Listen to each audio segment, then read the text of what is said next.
அன்பிற்குரிய அல்லாஹ்வின் நல்லடியார்களே, அருமை தோழர்களே, இந்த உலகத்தில் எமது தாயுடைய வயிற்றிலிருந்து இந்த உலகத்திற்கு நாங்கள் பிறந்து வந்திருக்கிறோம். இந்த உலகத்தில் இறைவனால் ரூஹ் ஊதப்பட்டு வந்த மனிதர்கள் அனைவரும் சில காலங்களில் குழந்தைகளாக இருந்திருப்போம். குழந்தை பருவங்கள் தாண்டி சிறுவர்களாகவும், சிறுவர்களுடைய அந்த நிலைமை மாறி வாலிபத்தையும், வாலிபம் என்ற அந்த மிடுக்கான பருவத்தை தாண்டி வயோதிபம் என்ற பருவத்தை அடைந்து இறைவன் நிர்ணயித்த அந்த நாளில் மரணம் என்பதை சுவைக்கக்கூடியதாகத்தான் ஒவ்வொரு மனிதனுடைய வாழ்க்கையையும் அல்லாஹ் இந்த உலகத்திலே எழுதியிருக்கிறான். இந்த வாழ்க்கை கட்டங்களில் சிறு பிராயத்திலே இருக்கக்கூடிய அந்த சிறுவர்களுக்கும், வயோதிபத்தை அடைந்திருக்கக்கூடிய வயோதிபர்களுக்கும் இடையில் வாலிபம் என்று சொல்லக்கூடிய ஒரு காலப்பகுதி இருக்கிறது. மனித வாழ்க்கையின் பல்வேறுபட்ட மாற்றங்களும், மனித வாழ்க்கையினுடைய பல திருப்பு முனைகளும், ஒரு மனிதனுடைய வாழ்க்கையில் நிகழக்கூடிய எல்லா மாற்றங்களும் அடிப்படையாக நடைபெறுகின்ற காலம் அவனது வாலிப பருவம் என்பதை நாங்கள் அனைவரும் அறிந்திருக்கிறோம். மனித வாழ்வில் மிக உன்னதமான ஒரு பருவமாக அவனது உடலும் உள்ளமும் பக்குவப்படுத்தப்படக்கூடிய, அதே போல பலப்படுத்தப்படக்கூடிய ஒரு காலம் அது இளமை பருவமாக இருக்கிறது. முதிர்ச்சிக்கும் குழந்தை பருவத்துக்கும் இடையிலான ஒரு காலத்தை இளைஞர்கள், வாலிபர்கள் என்ற அந்த வட்டத்திற்குள் உலகமே சொல்லுகிறது. அன்பிற்குரிய அல்லாஹ்வின் நல்லடியார்களே, இங்கு இருக்கின்ற வயோதிபத்தை அடைந்தவர்களாக இருக்கலாம், அல்லது சிறுவர்களாக இருக்கக்கூடியவர்களாக இருக்கலாம், அல்லது வாலிபத்தை மெல்ல எட்டி பிடித்து வாலிபத்தை அடைந்திருக்கின்ற எமது வாலிப சகோதரர்களாக இருக்கலாம். எல்லோரும் வாலிபம் என்ற ஒரு பருவத்தை அவர்கள் ருசிப்பது, அனுபவிப்பது என்பது அது இயல்பாக நடக்கக்கூடியது. அல்லாஹ் யாருடைய உயிரை அதற்கு முன்னதாக எடுத்துக் கொண்டானோ அவர்களை தவிர. அல்லாஹ் தஆலா அல் குர்ஆனிலே ஒரு செய்தியை சொல்லுகிறான். சூரத்து ரூம் 54வது வசனம், அல்லாஹுல்லதீ ஃபலககும் மின் லாஃபின், அல்லாஹ் உங்களை ஒரு பலவீனமான இடத்திலே இருந்து படைத்திருக்கிறான். சும்ம ஜஅல மின் பஅதி ஹல்பி சும்ம ஜஅல மின் பஅதி லாஃபின் குவா, அந்த பலவீனமான சிறு பருவத்திற்கு அப்பால் அல்லாஹ் எங்களுக்கு மிகப்பெரிய ஒரு தைரியத்தை, ஒரு பலத்தை அல்லாஹ் வழங்குகிறான். சும்ம ஜஅல மின் பஅதி குவத்தின் லாஃபா, எப்படி எங்களுக்கு அல்லாஹ் சிறு பிள்ளையிலே இருந்து வாலிபத்தை ஒரு பலமிக்கதாக ஆக்கினானோ, அந்த வாலிபம் என்பது எங்களுடைய வாழ்க்கையில் இருந்து மெல்ல மெல்ல சென்று மீண்டும் நாங்கள் பலவீனப்படுவோம். அதுதான் முதுமை பருவம் என்று குர்ஆன் பேசுகிறது. யஹ்லுகு மா யஷா, அல்லாஹ் நாடியவற்றை படைக்கிறான். வஹுவல் அலீம் கதீர், அவன் அனைத்தையும் அறிந்தவன், நுட்பமானவன் என்று சூரத்து ரூம் 54வது வசனத்திலே அல்லாஹ் பேசுகிறான். அன்பிற்குரிய அல்லாஹ்வின் நல்லடியார்களே, ஒரு மனிதன் அவனுடைய வாழ்க்கையில் இரத்தங்கள் சூடாக்கப்பட்ட இரத்தத்துடைய காலப்பகுதி அது இளமை பருவமாக இருக்கிறது. அதே போல் ஒரு மனிதன் தனது சமுதாயத்தை தோளிலே சுமந்திருக்கின்ற பொறுப்புகளை, ஏனைய கல்வி நடவடிக்கைகளை, சமுதாயத்தினுடைய சுமைகளை, குடும்ப பிரச்சனைகளை அவன் தோளிலே சுமந்து இருக்கின்ற காலம் அவனுடைய வாலிப பருவமாக இருக்கிறது. அதனால் தான் எவையெல்லாம் படைத்த ரப்புல் ஆலமீனாகிய அல்லாஹ் இந்த உலகம் எப்போதெல்லாம் வழிகேட்டை இறைவனால் செல்லுகிறார்களோ அந்த காலத்தில் தூதர்களை அல்லாஹ் அந்த சமுதாயத்திற்கு அனுப்புவான்.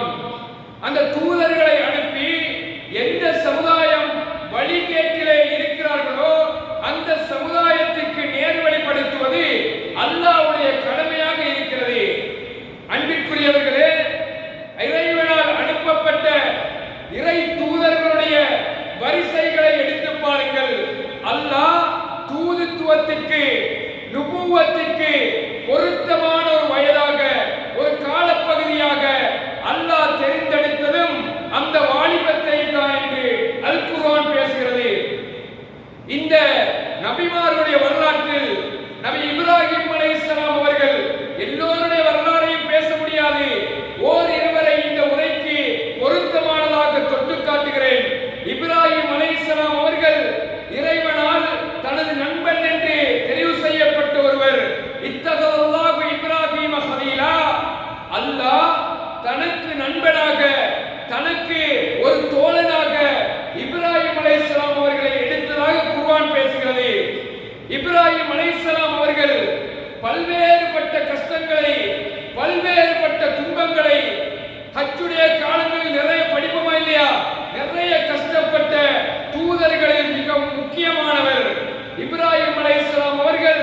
அவருடைய வரலாற்றில் முக்கியமான ஒரு காலப்பகுதி தெரியுமா? அவருடைய பேச்சாற்றல், அவருடைய வன்மை, அடுத்தவர்களோடு இஸ்லாத்தை சொல்லுகின்ற அந்த தர்க்கிப்பு முறை உங்களுக்கு தெரிந்திருக்கும். ஒரு தடவை எப்பொழுது இப்ராஹிம் அலைஹிஸ்ஸலாம் அவர்கள் அந்த சிலைகளை எல்லாம் உடைத்து ஏகத்துவத்தை நிலைநிறுத்தி அந்த மக்கள் வந்து யார் இந்த சிலைகளை உடைத்தது என்று அவர்கள் அங்கே புலம்புகின்ற நேரம் அல் குர்ஆன் சொல்லுகிறது, காலு சமிஅனா ஃபதன், அந்த மக்கள் சொன்னார்களாம், ஒரு வாலிபரை பற்றி நாங்கள் கேள்விப்பட்டிருக்கிறோம். யுகாலு லஹு இப்ராஹிம், அவருக்கு இப்ராஹிம் என்று சொல்லப்படுகிறது. இந்த வசனத்தில் பாருங்க, சமிஅனா ஃபதன், ஃபதன் என்றால் ஒரு வாலிபன், ஒரு இளைஞரை கேள்விப்பட்டிருக்கிறோம், அவர்தான் இந்த சிலைகளை உடைத்தது என்று அந்த மக்கள் பேசுகிறார்கள். அவர் இப்ராஹிம் அலைஹிஸ்ஸலாம் அவர்கள் ஒரு இளைஞராக அந்த சமுதாயத்திற்கு ஏகத்துவத்தை சுமந்து வந்தார்கள். அதே போல் யூசுப் அலைஹிஸ்ஸலாம் அவர்கள் ஒரு அரண்மனையில் ஒரு மந்திரிக்கு கீழால் வேலை செய்தவர். அவருடைய வரலாற்றை அல் குர்ஆன் பேசுகிறது. அவர் ஒரு அழகான வாலிபர். எந்த அளவுக்கு தெரியுமா? அந்த அரசன், அந்த மந்திரி, அவருடைய மனைவி இவர் மீது ஒரு காதல் பார்வையை பார்த்து இவர் இந்த யூசுப் யூசுப் நபி மீது ஒரு ஆசை கொண்டதாக இஸ்லாம் அல் குர்ஆன் பேசுகிறது. அதே போல் சூரத்துல் கஹஃப் அந்த அத்தியாயத்தை பிரட்டி பாருங்க. அந்த அத்தியாயத்தில் சில வாலிபர்களை பற்றி அல்லாஹ் பேசுகிறான். அவர்கள் யார் தெரியுமா? அந்த ஒரு சமுதாயத்தில் ஒரு ஊரில் அவர்கள் இஸ்லாத்தை முன்வைக்கிற நேரம் இணை வைப்புக்கு எதிராக ஏனைய பாவங்களுக்கு எதிராக ஒரு சமுதாயத்தில் அவர்கள் பிரச்சாரம் செய்கிறார்கள். மக்களால் சொல்லனா துன்பங்களுக்கு ஆளாக்கப்பட்டார்கள். அவர்கள் அந்த ஊரிலே பிரச்சாரம் செய்ய முடியாத ஒரு காலம் வருகிறது. அவர்கள் அந்த வாலிபர்கள் நினைக்கிறார்கள், ஏதாவது ஒரு இடத்தில் வைத்திருவோம் என்று ஒரு குகையிலே ஒதுங்கியதை அல் குர்ஆன் பேசுகிறது. இது அவள் ஃபித்யத்து இலல் கஹஃப், கஹஃப் என்று சொல்லக்கூடிய அந்த குகையிலே சில வாலிபர்கள் அவர்கள் தஞ்சமடைந்தார்கள். திருப்பி அல்லாஹ் சொல்லுகிறான், இன்னஹும் ஃபித்யா ஆமனு ரப்பஹும், அவர்கள் சில வாலிபர்கள். அவர்கள் யார் என்றால் இறைவனை முழுமையாக விசுவாசித்தவர்கள் என்று அல் குர்ஆன் பேசுகிறது. அன்பிற்குரிய அல்லாஹ்வின் நல்லடியார்களே, இந்த வசனங்களை, வரலாற்று செய்திகளை பாருங்கள்.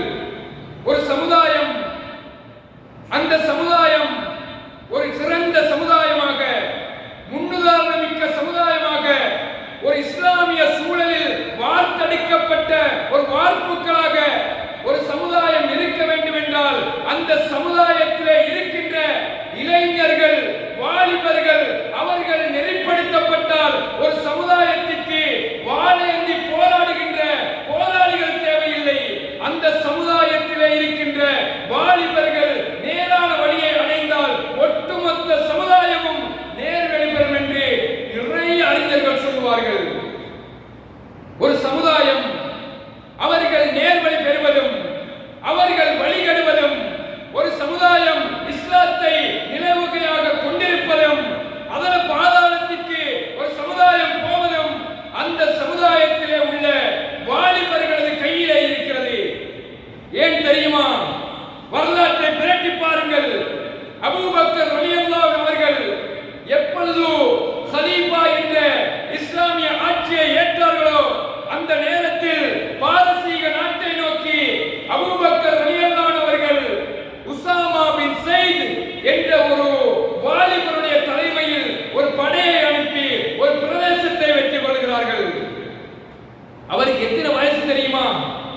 அந்த போராட்ட தலைவர் வெறும் 40-50 வருடங்களை தாண்டிய முதிர்ச்சி பெற்ற மனிதர் கிடையாது. வெறும் 18 வயதிலே பாரசீக நகரை கைப்பற்றி இஸ்லாமிய சாம்ராஜ்யத்தை நிறுவுவதற்கு அடிப்படையாக இருந்தவர் ஒரு 18 வயது வாலிபர். எங்கட வாலிபர் யோசிச்சு பாருங்க, 18 வருஷம் என்ன நடக்குது? அதே போல் பாருங்க, இஸ்மாயில் கேள்விப்பட்டிருக்கிறோம். இஸ்மாயிலில் இருந்து ஐரோப்பிய நாடு வரைக்கும் தாரிக் பின் ஜியாத் என்று சொல்லக்கூடிய 17 வயது ஒரு வாலிபன் வெற்றி கொடியை நாட்டி வந்தார்களா இல்லையா? இதுவெல்லாம் இஸ்லாமிய வரலாறு சகோதரர்களே. இதுவெல்லாம் இந்த வாலிபர்களுக்கு உணர்த்தப்பட வேண்டிய, குருதியில் செலுத்தப்பட வேண்டிய வரலாற்று நிகழ்வுகள். மறந்துட்டாங்க, நிறைய பேர் தெரியல. அதே போல் வட ஆப்பிரிக்கா படிக்கிறமா இல்லையா? வட ஆப்பிரிக்கா முழுவதையும் மூசா பின் நுசைர் என்று சொல்லக்கூடிய 20 வயதை கூட தாண்டியிராத ஒரு வாலிபர் ஒரு சாம்ராஜ்யத்தை, ஒரு சமுதாயத்தை தனது கட்டுப்பாட்டுக்குள் எடுக்கின்ற அளவுக்கு அவருடைய ஈமானிய உறுதி இருந்திருக்கிறது. ஏன்? எமது அண்மை நாடான இந்தியா, இந்த இந்தியாவுக்கு நம்ம படிக்கிறோம் முகமது பின் காசிம் என்று சொல்லக்கூடிய 20 வயதை ஒத்த ஒரு வாலிபனினால் ஒரு சாம்ராஜ்யத்தை கைப்பற்றுகின்ற அளவுக்கு அவர்களுடைய ஈமானிய பலம், அவருடைய ஈமானிய உறுதி, இஸ்லாத்துடைய பற்று, உயிரை துச்சமாக மதித்து மார்க்கத்தை உயிராக மதித்தவர்கள் இவ்வளவு பெரிய சாம்ராஜ்யங்களை உருவாக்க முடியும் என்றால், அன்பிற்குரிய அல்லாஹ்வின் நல்லடியார்களே, எமது கிராமத்தை ஒரு அழகிய கோலாப்பளை என்று சொல்லக்கூடிய இந்த கிராமத்தில் எத்தனை வாலிபர்கள் இருக்கிறார்கள்? எத்தனை வாலிபர்கள் இருக்கிறார்கள்? ஒவ்வொரு வீட்டை எடுத்து பாருங்கள். எல்லா வீடுகளிலும் 15 வயதை தாண்டிய, 18 வயதை தாண்டிய இரத்தங்கள் சூடேற்றப்பட்ட, அப்படியே எதுக்கும் கொதித்து எழக்கூடிய உணர்வுகளும் தைரியமும் உள்ள இரும்பை போன்ற வாலிப சமுதாயம் இந்த ஊரிலே இருக்கிறார்கள். இருக்கிறாங்களா இல்லையா? இந்த மார்க்கத்துக்கு என்ன செய்யறாங்க? இந்த பள்ளிக்கு என்ன செய்யறாங்க? இந்த ஊருக்கு என்ன செய்யறாங்க? யோசிச்சு பாருங்க. அல்லாஹ்வுடைய தீனை தன்னுடைய தோளிலே சுமந்து மிகப்பெரிய சாம்ராஜ்யத்தை ஒரு வாலிபனினால் உருவாக்க முடியும் என்றால், இந்த ஊரிலே உள்ள இளைஞர்களினால் இந்த ஊரை திருத்த முடியாதா? பெற்றோர்களும் கரிசனை செலுத்த வேண்டும். அன்பிற்குரிய அல்லாஹ்வின் நல்லடியார்களே, ஒரு வாழ்க்கையில் பிடிமானம் இல்லாமல், ஒரு நடை பிணங்களைப் போல, எந்தவித